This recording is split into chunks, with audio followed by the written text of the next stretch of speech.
मेरा नाम अवित खलखो है और मैं लोयोला स्कूल कुनकुरी का छात्र हूँ। आज हम एक विशेष विषय पर बात करने जा रहे हैं और वो है आत्मा का रीसेट बटन, पाप स्वीकार संस्कार।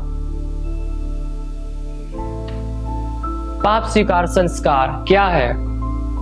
पाप स्वीकार, जिसे मेल मिलाप का संस्कार कहा जाता है, कैथोलिक कलीसिया के 7 पवित्र संस्कारों में से एक है।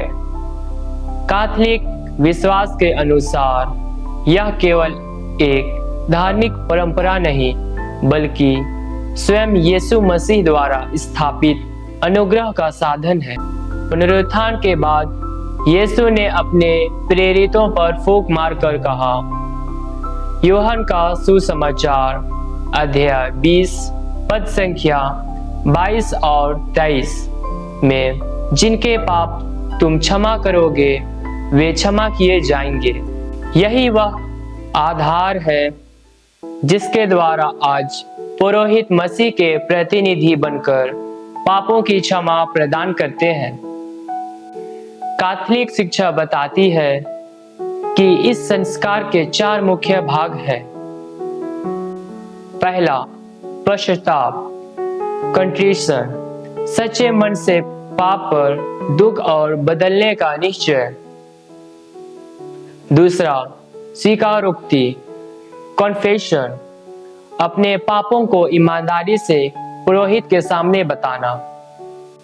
तीसरा, प्रायश्चित, पेनल्स, सुधार और आध्यात्मिक अभ्यास का कार्य। चौथा, अभयदान, अब्सोल्यूशन, पुरोहित द्वारा मसीह के नाम में क्षमा की घोषणा। यह केवल बातचीत नहीं, बल्कि आत्मा की चंगाई है। इस संस्कार के द्वारा हम पवित्र अनुग्रह की अवस्था में लौटते हैं। प्रिय युवाओं, छात्र जीवन आसान नहीं है।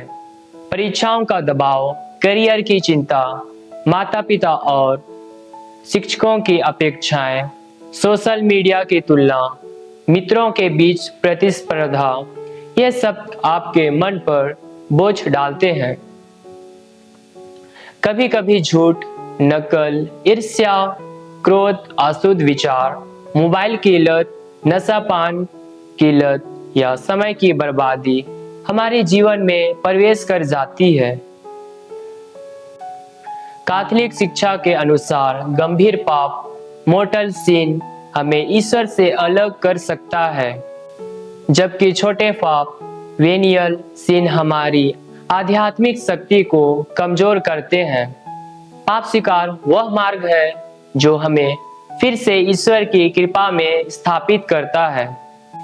स्तोत्र ग्रंथ अध्याय 51 पद संख्या 11 और 12 में लिखा है,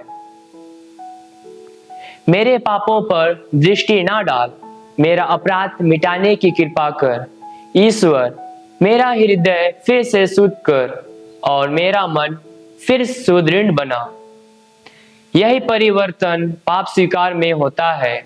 ईश्वर हमारे हृदय को नया बनाते हैं। संत लूकास का सुसमाचार अध्याय 15 में उड़ाऊ पुत्र की कहानी ईश्वर की असीम दया का चित्र है। पुत्र गलती करता है, सब कुछ खो देता है, लेकिन वह पश्चाताप कर घर लौटता है। पिता दौड़कर उसे गले लगाते हैं और पिता स्वयं ईश्वर है। पाप स्वीकार उसी आलिंगन का अनुभव है जहां हम लौटते हैं और पिता हमें पुनः अपनाते हैं।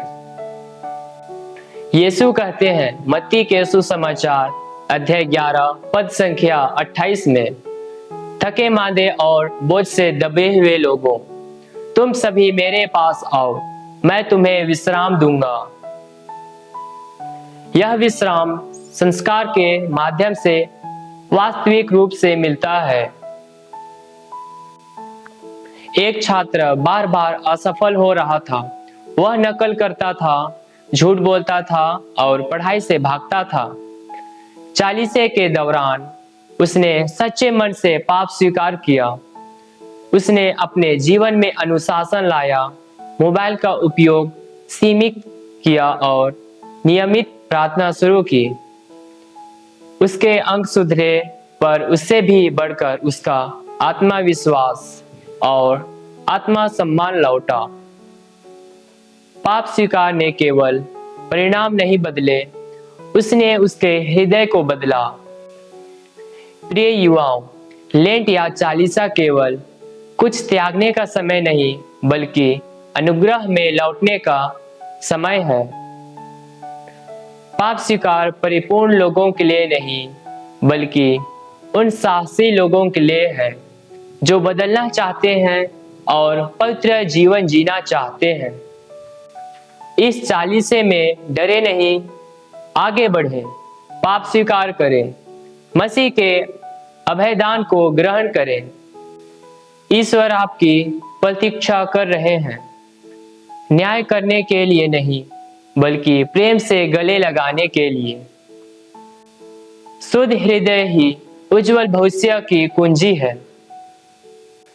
युवा प्रेरणा से जुड़ने के लिए आपको सहृदय धन्यवाद।